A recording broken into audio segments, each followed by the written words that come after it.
Hello friends, welcome to Udi's channel. ఈరోజు మనం శ్రావణ మాసంలో చేసుకునేటువంటి మరొక ప్రసాదం వెరైటీ అయినటువంటి అలసంద గుగ్గిళ్ళని ఎలా ప్రిపేర్ చేసుకోవాలో ఇప్పుడు చూద్దాం. యూజువల్గా మనం గుగ్గిళ్ళని ఎక్కువగా అమ్మవారికి నివేదిస్తూ ఉంటాం కదా, కానీ ఈ టైప్ ఆఫ్ గుగ్గిళ్ళని ఒకసారి ట్రై చేసి చూడండి, చాలా బాగుంటుంది, అలాగే చాలా హెల్తీ కూడా.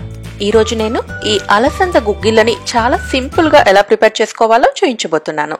దీనికి గాను నేను తెల్ల అలసందల్ని యూజ్ చేస్తున్నానండి.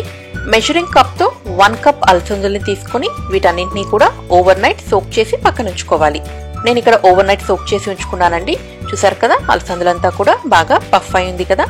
వీటన్నింటినీ కూడా ప్రెషర్ కుక్కర్ లోకి ట్రాన్స్ఫర్ చేసుకుని 1/2 టీ స్పూన్ సాల్ట్ యాడ్ చేసుకుని 3 విజిల్స్ వచ్చేంత వరకు కుక్ చేసుకోవాలి. 3 విజిల్స్ కన్నా కూడా ఎక్కువగా ఒక్క విజిల్ కూడా కుక్ చేయకూడదండి. మామూలుగా శనగలతో చేసుకునేటువంటి గుగ్గిళ్ళకి ఎక్కువ విజిల్స్ పెట్టాల్సి వస్తుంది కదండి, కానీ వీటికి మాత్రం అస్సలు ఎక్కువ విజిల్స్ అవసరం లేదండి, త్వరగా కుక్ అయిపోతాయి. నేను ఇక్కడ ఈ గుగ్గిళ్ళకి సరిపడే సాల్ట్ ని ఇక్కడే యాడ్ చేసుకుని ప్రెషర్ కుక్ చేసుకుంటున్నానండి. ఒకవేళ మీకు కావాలి అనుకుంటే సీజనింగ్ చేసేటప్పుడు కూడా యాడ్ చేసుకోవచ్చు. ఈ విధంగా 3 విజిల్స్ కుక్ చేసుకున్న తర్వాత ప్రెషర్ అంతా రిలీజ్ అయిన తర్వాత ఈ అలసందులంతా ఎలా కుక్ అయ్యాయి అనేది ఇప్పుడు చూద్దాం. చూసారు కదా, షేప్ అనేది ఏ మాత్రం డిస్టర్బ్ అవ్వకుండా నీట్ గా బాయిల్ అయిపోయినాయండి.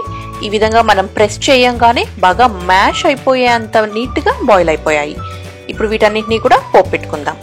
ఏ రెసిపీ అయినా కూడా ఫ్లేవర్ఫుల్ గా మంచి టేస్ట్ తో కుదరాలి అంటే పోపు అనేది చాలా ఇంపార్టెంట్ అండి.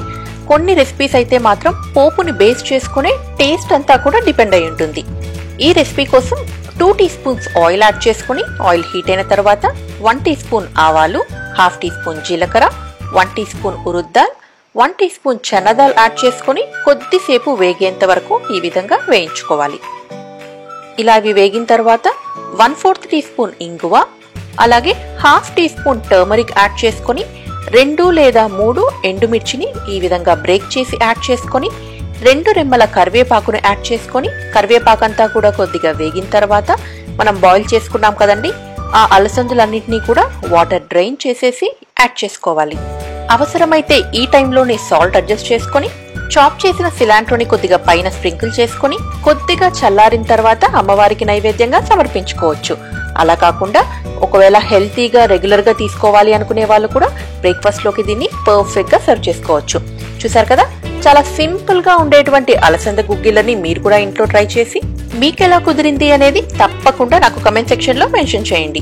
ఎవరైనా మన ఛానల్ ని ఫస్ట్ టైం చూస్తున్నట్లయితే తప్పకుండా సబ్స్క్రైబ్ చేసుకుని పక్కనే ఉన్న బెల్ ఐకాన్ ని క్లిక్ చేశారంటే నేను యాడ్ చేసే ప్రతి వీడియోని మీరు మిస్ కాకుండా నోటిఫికేషన్స్ లో ఫాలో అవ్వచ్చు.